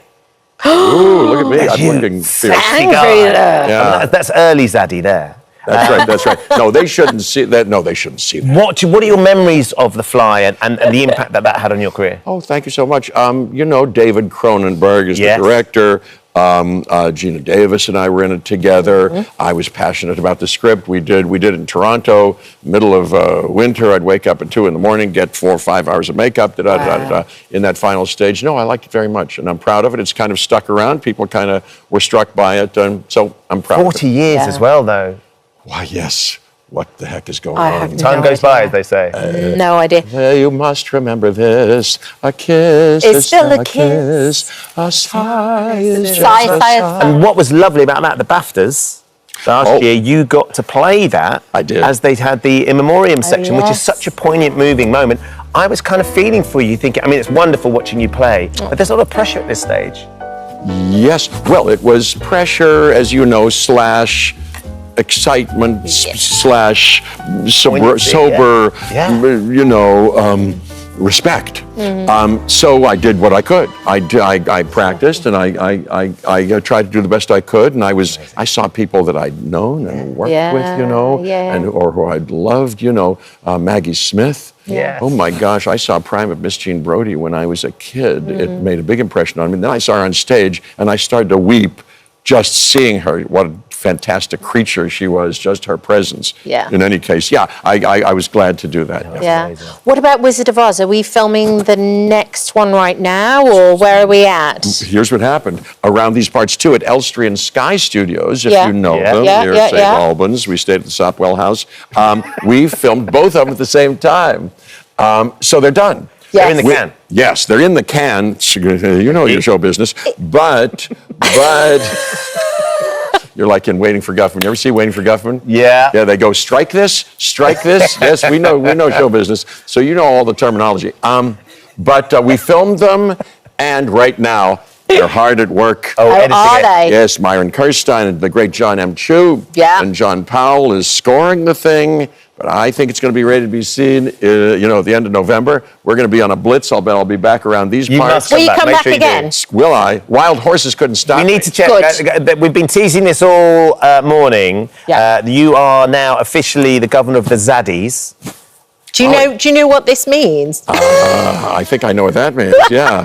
You tell me. I want to hear what you... A Zaddy Yes, sir. which we've come to understand because we did the research, but you are being described as a zaddy all over the internet. It's a daddy with swag. Swag? A daddy with swag is and a what's zaddy. swag? What is swag? Style. Yeah. A bit of, Je ne sais quoi. Je ne sais quoi, which is French for... I don't know. I don't know. I don't know what. I have to look it up. I will look it up. Do you enjoy embodying the zaddy? Doing what? The zaddy? Do you enjoy embodying the zaddy? Embodying zaddy. Yes. What can I say? Oh my goodness, Jeff, we could talk to you all morning. We could. To you. Unfortunately, it's live, so we have other people we need to squeeze in as well. Don't go. Jeff's new album, Still Blooming, is out now. Please come back and see us. Zaddylicious. The Zaddy is in. When you're back, you must come and see us again. I will, please. Thank you. And we'll get Kat singing on the next album. Oh, thank you for visiting our This Morning YouTube channel. We upload new content every day, so go ahead and hit that subscribe button so you don't miss out. And we'll see you in the morning. It's your reaction. Oh, it is. Yes. It makes you feel really unsettled and you can't swallow. My stomach is yes, literally I felt exactly the same. Roz is joining us this morning. Good morning to you. Morning. Thank you for coming in. Thank you. We both sat and watched it and we were texting each other in between, weren't we? Yeah. And saying, oh my goodness. I've never seen anything like it before. It's so unsettling and twisty, turny, and you don't know what's real and what's not. I don't want to say the wrong thing. So can you sum it up for me? Can you give us a summary? Well, the trailer is a good taste. Okay. Two parents in the middle of the night, 2 a.m., 3 a.m., get a call from their teenage daughter saying that she's hit someone with her car. It's a parent's nightmare, and their instinct is to rush to the scene and get there before anyone else does.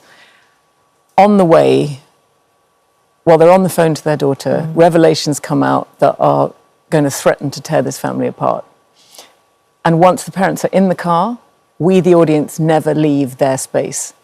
So we are on that kind of stomach-churning journey with them to their child, who is 50 minutes away, and all we can hear of the scene at the other end is what we hear through the phone. I mean, for me, I've never seen anything like it. So when you read the script, what made you go? Because there's no special effects, there's no glamorous locations. How did you know it was going to be so good? I think it's a page turner. The writer has just tapped into every parent's fear. Yes. And the feeling, it's a giddy feeling of what it feels like to be out of control and to want to try and make it better. So they're trying to get to their daughter. They want to help her make her situation better, but things come out, has she been drinking? That's obviously going to go very badly for her if she has. Is the victim alive or dead? Mum is a paramedic. Mum can help over the phone, but where are the real paramedics? Why aren't the emergency services turning up? All these, it's one sort of sickening revelation after another. And it's very one real. of the things that's so compelling, though, and I think you've described it brilliantly, Rosamund, because you're in their space. It feels so claustrophobic because we are stuck in the car with them and we don't know what's happening. Are we even going to get there? And as Kat was saying, there's no special effects. It is literally you, the brilliant Matthew Rhys, brilliant, and your daughter on the phone and just sitting in the car. Yes, and because we have such a brilliant actress, Megan McDonnell, playing our daughter, who was there live for us in the studio, but in a separate room. We called it the trauma booth, where we heard her through the phone in the car. It became incredibly real, and the sound effects, everything you hear of somebody trying to resuscitate a body, of somebody fearing that she's not alone where she thinks she's alone. I mean, the place we're trying to get to is a road called Hallow Road, which is the title of the film. It definitely has resonances of Halloween. There's definitely some witchy stuff going on in those woods. Why is she even in the woods? She was driving back to university somewhere. Why is she even off the main road? All these questions. Layers. Yeah, and it turns out the parents' marriage isn't as solid as it might be. They have very different approaches to the crisis. You know, and it's also a story about how far we'll go as parents to protect our child. You know, do we want to make it, how do we make something like that better? And it's interesting that Mother, as a paramedic, knows that you can't actually take the pain of something like that away from a child. To live with the responsibility of having committed of having been involved in an accident is something you have to bear. To have somebody make it magically go away isn't actually going to save you. No. You have to live, because the guilt will tear you apart. I mean, my boys are your character's daughter's age at this time, and they've both just started driving. Right. And there's always that fear. I mean, have you sort of gone through that idea in your head? You're also a little bit younger. I think yours a bit younger than that. What you would be like as a parent in that sort of situation, because you don't really know until you're confronted with it. I do think about it, because my children are hellraisers. They're very, you know, get them behind the wheel of a go-kart, on a jet ski, on anything fast on skis. They love speed. Fearless. And of course that does give you pause for thought when you think about driving. I mean, I remember, you know, my own mother's fear when my first car I bought was a vintage car. Oh, wow. You know, which I'd been craving this car all my life, and I bought it. I was thrilled. And of course, my mother was terrified that it would be unreliable. What was it? Can I ask? It's a Citroen DS. It's from 1972. Oh, is it one of those beautiful ones? Like a shark. It's a thing of beauty. I mean, it was a feat of engineering. It's a rare beast. But not necessarily the safest, most secure, and the most sort of stable. It's pretty stable. It can drive on 3 wheels, which I told her with no uncertain terms. It's got such perfect suspension that you can blow a tyre and still cruise on to your Keep going. Yeah. So are you looking forward to getting back to the theatre? Oh, I really am. Yes, I'm doing a play at the National at the Littleton this summer, all through the summer. It's a brilliant play by Susie Miller, who wrote Prima Facie. Yeah. It's another play about the legal system, and I play a judge. So I've been having these very interesting days in court, observing judges at work in the Old Bailey and at Southwark Crown Court, and I'm very excited about it. And how about being on stage? And that, what is it, 8, 10 performances? Well, how many performances do you do? 8 a week. 8 a week? I think. She doesn't really know. I think it's 8 a week. Yes, I'm daunted because I haven't done it for so long. Yeah. And I never used to bat an eyelid really in my 20s. I felt very at home on the stage. In fact, I always felt more at home on stage than I did in a room of strangers or at a party or something. Yeah. I felt a protective veil through being a character on the stage. someone else. I feel like sitting here on the sofa with you, I feel much more anxious. But having not done it for 14 years, I do have some fear, of course. But you play real life characters as well so brilliantly. When you were talking then about going and watching the judges, you've done Marie Curie and Mary Colvin as well. Yes, I have played, and that's a responsibility. Yeah, it must come with a whole other set of kind of responsibility. Demands. Yeah. Yes, I think you're wanting to give a truthful representation of someone, particularly with Marie Colvin, who was the journalist for the Sunday Times, and there was a lot of footage of her, so people knew how she moved. With Marie Curie, there are photographs, but it's less clear how she sounded or how she moved. But Marie Colvin, I really had to work on my physicality. I worked with a dancer to change my whole body, and actually I shrunk a centimetre and a half while playing her because I'd carried my shoulders in a different way, and my whole spine had compressed. That was a really powerful film. So I'd start doing Pilates afterwards. To try and stretch out again. And you also became an ambassador for MAG because of that role too. Right, exactly, because of that role. What is MAG? MAG is the Mines Advisory Group, and it was tricky for me to go into an active war zone. The producers weren't so keen on that, but I could go into somewhere where it had been recently affected by the trauma of war with a team of deminers who were seeking out mines planted either by the army or anti-tank mines or scatter munitions from cluster munitions and safely detonate them. So I would experience what a huge explosion was like and how that would shake the earth, but it would be done in a controlled environment, and obviously it was clearing land and returning it to farmers and civilians who live and work and farm that land. Hugely important. So I've carried on. I was so inspired by the work and this idea of local people working to bring their land back from the oppressors that I carried on working with them and have now become their ambassador. So well done. It's important work. Well, thank you for coming in and sharing a little bit about that, but also about Hello Road, which Kat and I can thoroughly recommend. Yes. If you like sitting nervously for a good hour and a half, Eating popcorn like that, and sort of it's a thrill ride. It is a thrill ride. Buckle up. Lovely to see you, Rosamund. It's in the cinemas on the 16th of May. Oh, hello. Thank you for visiting our This Morning YouTube channel. We upload tons of new content every single day. So hit the subscribe button, like all the videos, and don't miss out. We'll see you in the morning. Chris and Jojo join us now. Lovely to see you both. Lovely to see you too. You survived, Chris. Yeah, just about. Yeah, it was tough at times, but an amazing experience. 3 weeks which I'll remember and we'll remember for the rest of our lives. Just good fun. Yeah, really good fun. Jojo, did you have, because we know each other from in the States, obviously. Did you have any idea of exactly what you were getting into? Like, I did, but I also didn't. I always think this with shows like this, you're going to go in and there's going to be some sort of TV element, you know what I mean? You're going to dress up as cats or play family house, but it's going to be, for 2 hours. We'll come on to the cat. Oh, yeah, we will. But it's it's from 9 a.m. till 10 p.m. and it's an all-day thing. And I think even just the, being so, around people 24/7, I never processed that part of it. But it was, incredible. It blew away my expectation that I had. I knew it was going to be good, but it was by far better than I could have ever imagined. And what about, you're shielded when you're in there, Chris, but what about the reactions since you've come out? How are you dealing with that? Because there's been an awful lot. Positive, negative, criticism, praise.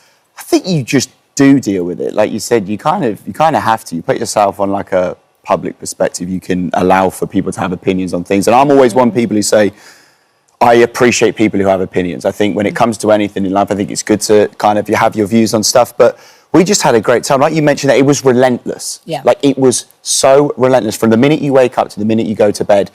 And I always say it from when people view this. If me and you were best mates, Ben, and we lived together for 3 weeks, we would have niggles and we would fall out in that time. Because when you're in each other's space and you can't escape each other, it would be kind of uncharacteristic to not have issues and little feuds with people, but that's why we kind of had each other in there, and it was so lovely because it made you. It was a nice thing to have. Yeah. I think one of the things as well, Jo, is you've grown up being on TV shows. You understand it. Yeah. You're very open and honest. Of course. There's been so many different reports over this weekend. So many. What's the truth? Honestly, when I went into the house. Day 1 fun, day 2 fun. Well, day 2 actually wasn't that fun, but with with Sweet Voldemort. But then honestly, day 3, I was now in my own thoughts, away from everyone that I know, away from outside opinions, away from everything. And I sat with myself, and from that point on, I really realized things that I was okay with in my life that I should never have been okay with in the first place. Do you mean your relationship? And just so many things. That is one of them, but so many things. And then I, obviously I wanted to hold them inside though because I didn't want to air that out very publicly, but there were countless things that I was like, that's not, something that I should be okay with and I don't need to be okay with and I'm not happy. And I knew as soon as I got out, I wanted to fix things in my life and make the changes that I needed to make because I don't know, I think you have this experience that's so exhilarated. It's 20 days, but it feels like it's 4.5 years.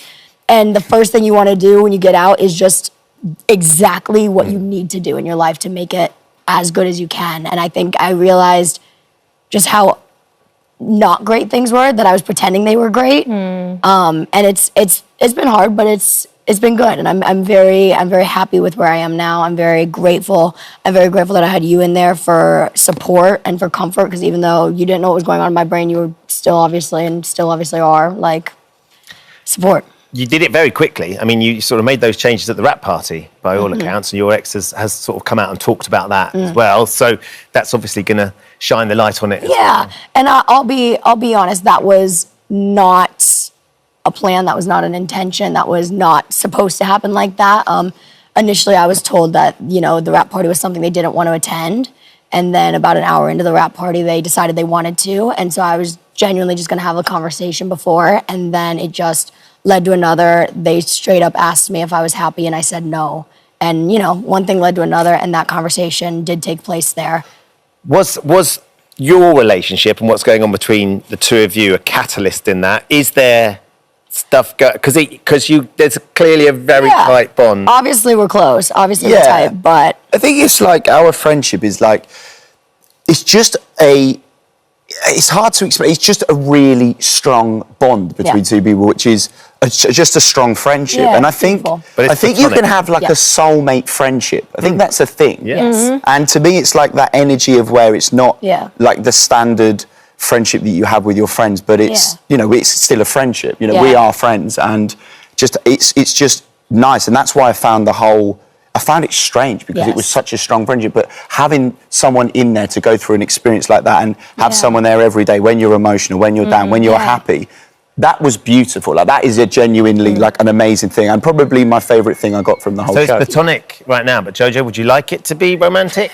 I mean, he's a gorgeous boy. So are you, Ben. He's a gorgeous boy, you're a gorgeous boy, you're a gorgeous girl.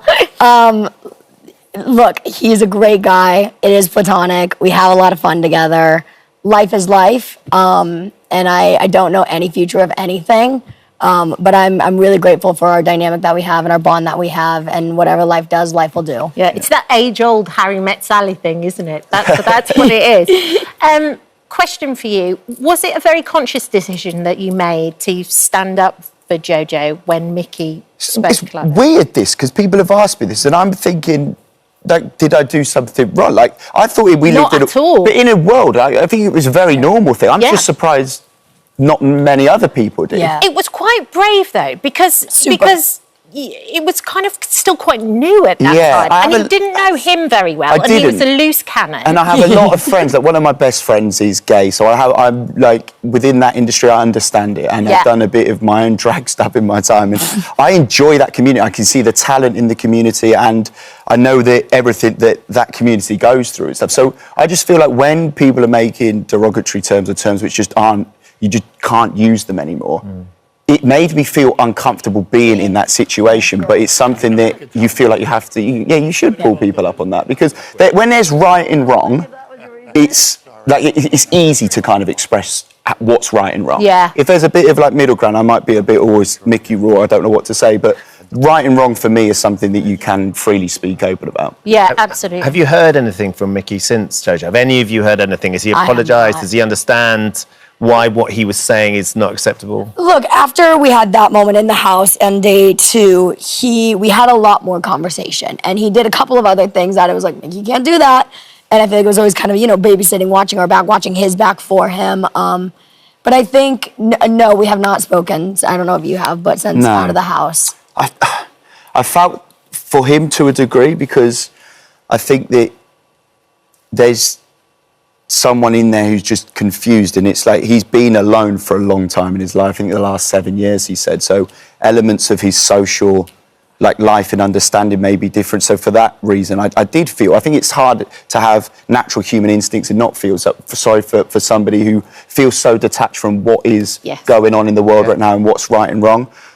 But do you know what? When you could educate, one of the good things about him, on occasions he kind of backfired, but he would listen. He did. And I felt like when I had conversation with him, he would listen to me, and that made me feel, as time went on, less sort of intimidated by him. And he kind of did take it on him. You could see him listening and wanting to learn. And I think when people get things wrong in life and say things wrong, but they're learning, I think that's a good thing. Talking about getting things wrong, all right. We just talk about the cats and the litter tray. What about it? I'm like, well, I get the impression, Jojo, that you've lived your life doing crazy stuff like this. Cats told me all about what you do. But Chris, I wonder what your mates have made of the fact. I can tell you. I can tell you. So one of my best friends, Macca, who was like my tennis partner, my good friend, his family are they're a well-to-do family, and they're very nice and respectful, and they were absolutely loving the show. And then Macca's mum was like, I wasn't too sure on the litter tray. Like the only bit. Silly. Yeah, it was silly. It was fun. But we were so in character. When you do those challenges in there, we are, some of us are like fully in character. And it's for like 10 hours. Most in character. Yeah. Well, yeah, because you egg each other on. Yeah, and we saw the two of you together. The litter tray was the size of these 2 tables combined. So I thought it was a human-sized litter. I thought that was part of the challenge, and therefore We prevailed. So they did it. Thank you for coming on the show, Thank guys. you. You have been the most amazing entertainment over the last few days, and I hope this friendship continues. Thank you so much. No, thanks, guys. Are you going to be staying a little bit longer over here? Or are you going to be going to the States? Is this? I leave tonight, or today. You leave today? Sad times. Heartbreak City. I know. We'll Heartbreak watch the Hotel. space, though. We'll watch the space. Yeah. She's a good one. Thank you. Great. Thank you, guys. Appreciate you guys. Hello. Thank you for visiting our This Morning YouTube channel. We upload tons of new content every single day. So hit the subscribe button, like all the videos, and don't miss out. We'll see you in the morning. Well, he says it wasn't a setup, and he joins us now alongside fellow BGT judge Bruno. Welcome to the sofa. It's lovely to see you it's both lovely, together. so nice and relaxing, you It's know. lovely. We have You got your mate in there. the river, and it's beautiful. Yeah. An afternoon with West friends. London. Bring the cocktails down. You said That's a wine. it. You said it yourself. No one's going to believe you. That's not set up. It's so hard when those And moments nobody happen. does believe it. My life, I swear to Okay, I God, that believe was that. not a setup. I honestly thought, okay, someone's put in there. Yeah. And I said to the producers, come on, this is a setup, Yeah. right? They went, no. I said to the guy, have you got a track? He went, yeah, I've got a track. I went, give it a go then. I just thought we'd never show it. Yeah. But he wanted to sing in front of me, and I thought, why not? Let him do it. Just let him do it. And I was laughing so much when the golden buzzer happened. I said, no one's going to believe this. No one is going to believe it. They're going to think it's a setup. Yeah. Even after the golden buzzer, I'm like, I'm still not sure. And you know, but that's. He was so I think good. when I saw it, I thought, well, having done so many of those auditions, we'd never be that organised enough to do that. Do you know what I mean? It's so kind of those days are carnage, aren't they? They are. That's what creates, actually gives you so much energy. Yeah. Because we never know what's going to happen gonna next. happen next. You literally, I am like, okay, what's happening? Who's going to, I mean, it is, I love it. I feel sorry for him It's as a well sense now, of- as well, because the poor guy's going, like, he's probably getting a lot of hassle on social media. You know what? And He should actually. I'll do it. Take a lie detector test, like on live TV, to prove. It's funny you say that because we've actually got a lie detector. fine, No, I'm okay, I'll only do joking. it. I'm only joking. I will do it. Why you all always have to go for the nasty? It is, you know, it is not Exactly. set up, my It's not- darling. No, It they're not isn't. being nasty. No, Yeah. I get it. Look, people think. Bruno, we're not being nasty. Actually, we're not that smart to do that. It isn't. Well, you set up. missed all the drama. You wasn't even there, was you, Bruce? Well, I was working. I couldn't because, you know, I was actually live was in in Los it. Angeles. Yeah. So I had to fly back. You know, you're under contract. Yeah, I just couldn't leave the show. What do you make? What do you make of your stand-in judge, I think it was great. He's good, I isn't got he? on very well because one day Simon couldn't come, so I did it with him. Very, very nice guy. Gets on with it. Great company. Love him. Yeah, he was very Yeah, good. And, very nice. And he got it, you know, in the moment. And, you know, don't forget, you've got like 3,000 or 4,000 people behind you, you know, really kind of rowdy in Blackpool, which is brilliant, by Yeah. the way. It's now my favourite city. It's pretty high to pressure film in. to give people honest feedback with that. You know, It's actually, honestly, it's electric. Yeah. You know, you just go there and the expression is they're up for it, right? Oh, my God. And they're so much fun. Yeah. And they get so engaged and it's just, that's They the fun really of it. literally shout at you. Do Which they? it does happen. all the That time. energy's wonderful, They're though, so isn't it? Yeah. on it. I love Yeah. that energy and energy between you two. I didn't realise you go back to the 80s. Oh, I love him. I love Simon. Oh, yeah. How did you meet each other and how did that relationship happen? I'm not telling you how we met each other, but We probably met in the club. We met in the club, no. Dancing. We had a mutual friend. Yeah. Bruno was a dancer. I was starting a record label. Yeah. And then Bruno became a choreographer. And then over the years, we kind of, obviously we were friends. And then we started to work together. And, you know. The last thing with my was Il bands. Divo. Il Divo, yeah. I had this band and I needed them to get, you know, ready to perform. I remember them. They didn't know each other. And I said, look, I've got a great guy for you to work with. His name's Bruno. And I told Bruno all about it. And he worked with them for weeks. And I love opera. I love music. You know, Yeah. I'm absolutely fanatic about music. And I thought, Simon, this is fantastic. It's everything I love. And that was the year I got Strictly. Remember, and then the following year I went to America, and he was like, I mean, he still is. I mean, but American Idol, I mean, huge. Yeah, it went big. And then I was on the next trailer next to him. So he has a double decker. I mean, literally, it's like it's a house. Golf course. And mine, do you remember? We were I next do. door to each other. We were I neighbours. arrived and it looked like a I shed. did it to wind him up. A shed in his shed. With washing lines. With washing He lines. had a washing line. It is so not Hollywood. I'm like, you're going to go for it, go for So it. there is him. He's like, I think I have to look at my contract. But I knew how upset it was making him, and so I made sure my trailer was next to his. Brilliant. Yeah. You ever want to know when people say to me, "What's his sense of humour?" Like, that's his sense. Oh my! And I fall for it all the time. Like the other, oh darling, I've lost everything. But oh my God, yes, he's lost everything. And I've known him for 40 years, and I still, he gets me. See, now I know where he gets it from. He always has the bigger dressing room. Let's the best. Oh yes. He's got a sofa. Oh no, Dermot was always the biggest eater. Did you know that he'd always be a great judge on BGT? Yes, I did. I was so upset at how well he was doing on Strictly. It really used to kill me. I mean, seriously, because we were friends and I hated him at the same time.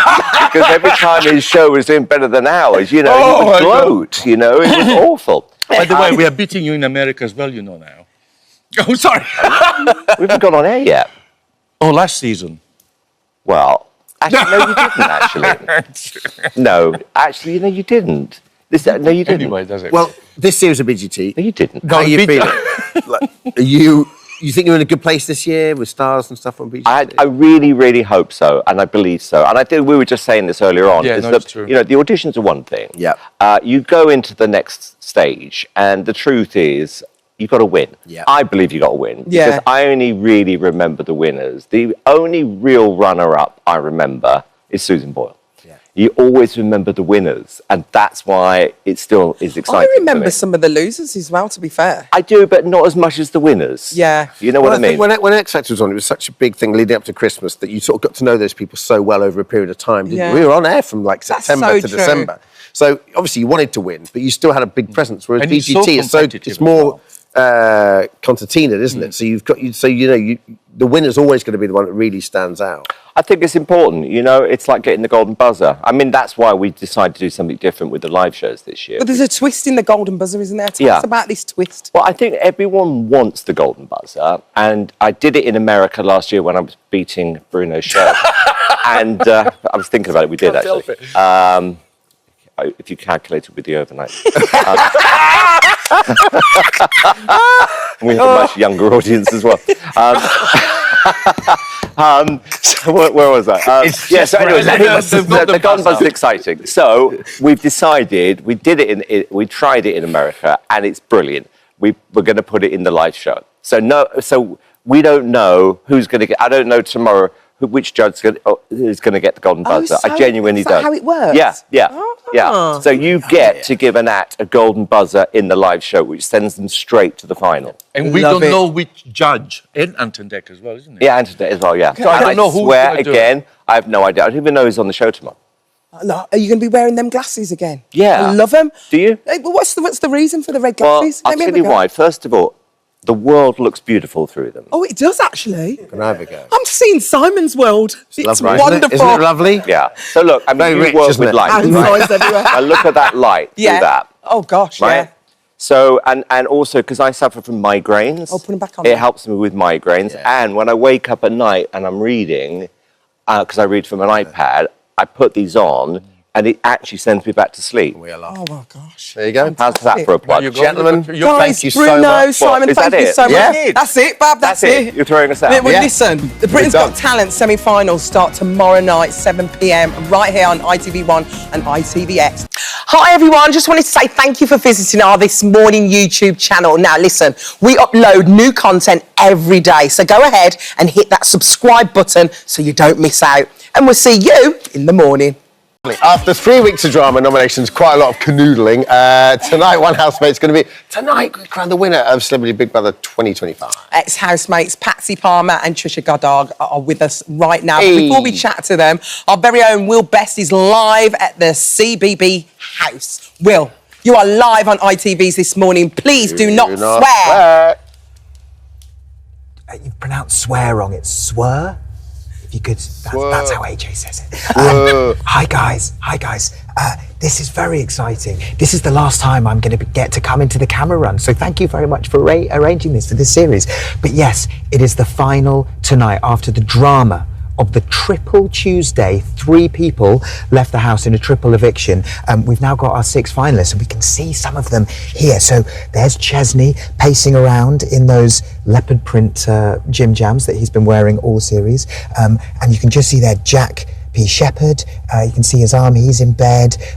Chris is just the other side. And then Donna and Danny are getting ready for the final day. Now, they were still asleep up until about 5 minutes ago, and we actually had to get them to turn the lights on because they were just having a lie-in, getting their strength together for the final, and it's all coming down to this tonight. But it's been an emotional few days. So last night, as we saw last night, it was the night before, we saw them get their letters home from their families, and even that managed to cause a little bit of drama. Some of the housemates got very emotional, and actually Jojo, who has been an amazing housemate throughout, got a letter that confused her a little bit and left her with a few worries about how she's been perceived on the outside by some of her own loved ones. Take a look at this.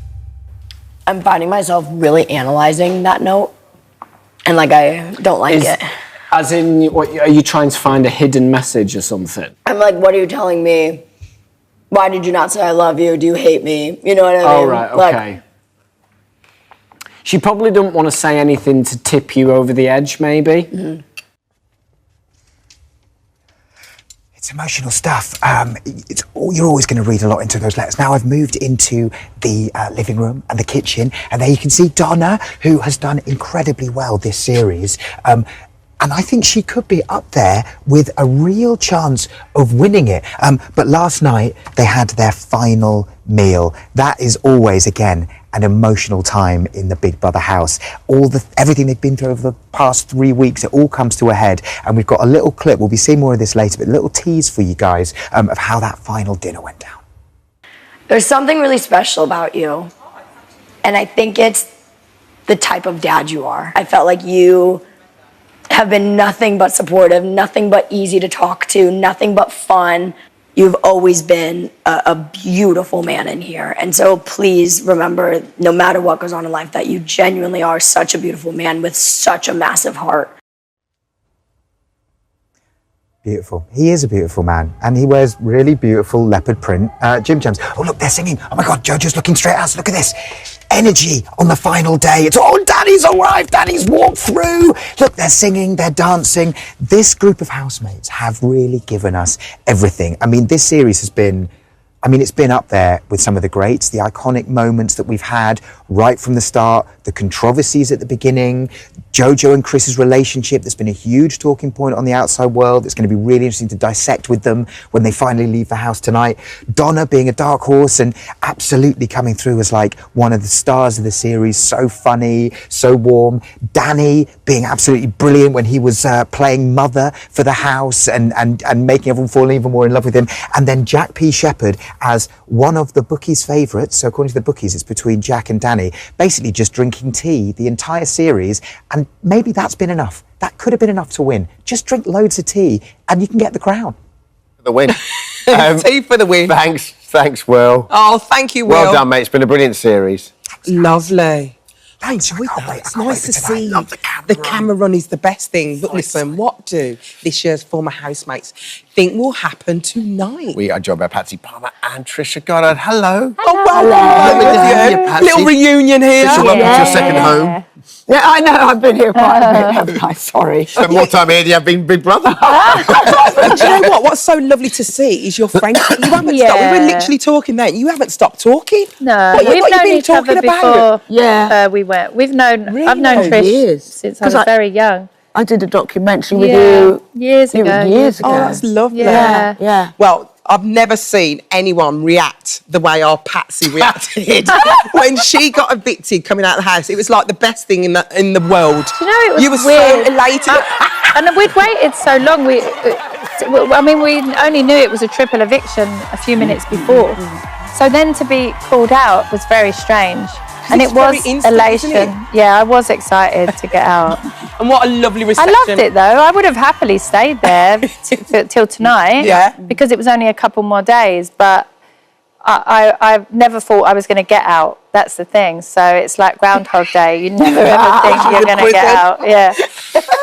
Did you ever watch it back in the day when you were living Not here? really. So I didn't really know. I'd seen clips of it. Yeah.